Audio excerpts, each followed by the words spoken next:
महाराष्ट्रात गेल्या काही दिवसांपासून अस्वस्थता असून बीड परभणी दहशतीचं वातावरण असल्याचं शरद पवार म्हणाले।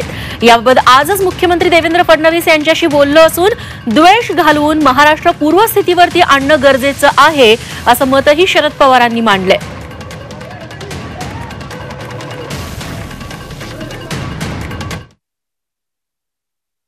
काही दिवस अतिशय अस्वस्थ अशी आज दिसते।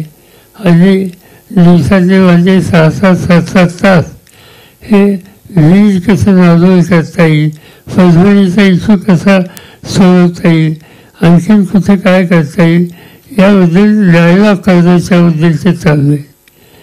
जेव्हा एकत्र राहणारी माणसं आज एकमेकाशी शत्रू व्हायला वागतात। काही गावांच्या मध्ये एवढं दहशतीचं भीतीचं वातावरण आहे।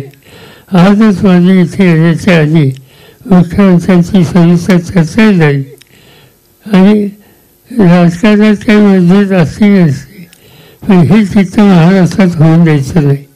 काही झालं ते ऐक्य करायचंच। लोकांच्यात ही निर्णय अशी कल्पना जाईल कशी याची काळजी घ्यायची आणि ते काम कोणी एकटा दुखता करू शकत नाही, मुख्य करू शकत नाही। आणि महाराष्ट्रातले तुमच्यासारखे जाणकार या प्रश्नावर ज्यावेळेला विचारायला उभे जातील आणि आपला विचार हा शेवटच्या माणसापर्यंत पोहोचवण्यासाठी काळजी घेतील त्यावेळी मला खात्री आहे। खरंच आहे, कारण आपल्या सर्वांना मिळूनच हा भाग शांत करावा लागेल।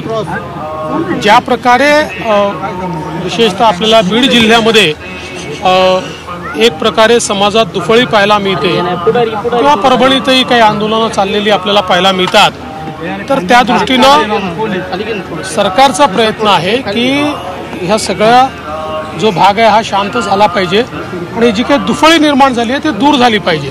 आणि अर्थातच हे सगळं होत असताना जे आरोपी आहेत त्यांना मात्र कडक शासन झालं पाहिजे, याकरता सरकार कटिबद्ध।